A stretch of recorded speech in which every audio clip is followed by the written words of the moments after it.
আমি এখন দাঁড়িয়ে আছি ফিনল্যান্ডের শেষ প্রান্ত লেক ইনারিতে।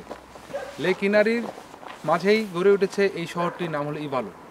ইভালো হলো ফিনল্যান্ডের শেষ সিটি। এরপরে আমরা চলে যাব নরওয়ের সেই পৃথিবীর শেষ প্রান্ত উত্তরের নাম হলো হ্যামারফেস্ট এবং নর্থ ক্যাপ।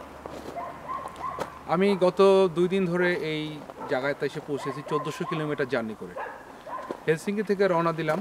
রওনা দিয়ে আস্তে আস্তে আমরা রওনা দিয়ে আসলাম মিক্কালি থেকে লাহাতি থেকে ইভাস্কোলা আস্তে ধীরে তারপর ওলুতে। এখন আমি ঠিক এই যে ইভালোতে এসে পৌঁছেছি, এখন দেখতে পাচ্ছেন এখন কিন্তু রাত্রে 12টা এবং দেখেন কি সুন্দর আকাশে আলো আর কি। এখন ল্যাপল্যান্ডে 17 ঘন্টায় দিন, সূর্য ডুবে খুব কম। এটা একটা মজার ব্যাপার। তবে এখানে একটা সমস্যা, প্রচণ্ড মশা। এখন এই দিনের আলো জল করছে, ঘুমানো একটু মুশকিল, কিন্তু তারপরে আমাদের ঘুমাতে হবে কারণ কালকে আবার ট্রাভেলিং আছে। তো যাই হোক, আমি আসার আগে সবচেয়ে যেটা মজার বিষয় হলো ছিলাম ওলু সিটিটা আমাদের খুব ভালো লেগেছে এবং তারপরে এসেছিলাম রোভানিমিতে যেটা হয়েছে যে বাচ্চাদের এবং আমাদের সবার পরিচিত সান্তাক্লজের সাথে আমার দেখা হয়েছে। সান্তাক্লজ অত্যন্ত চমৎকারভাবে বাংলাদেশের সব মানুষকে শুভেচ্ছা দিয়েছে 71 টিভির সকল দর্শক এবং সকল তাদের কর্মজীবী মানুষকে। এবং সান্তাক্লজ কথা দিয়েছে যে নেক্সট ক্রিসমাসে বাংলাদেশের সকল শিশুদের জন্য সে গিফট পাঠাবে। তো সান্তাক্লজের সাথে দেখা করে আমি চলে গেছিলাম আর্কটিক সার্কেলে। এটা আসলে অনেক সুন্দর একটা জায়গা।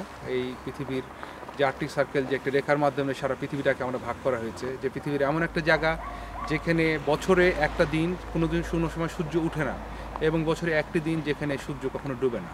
It's like a wonderful and amazing place.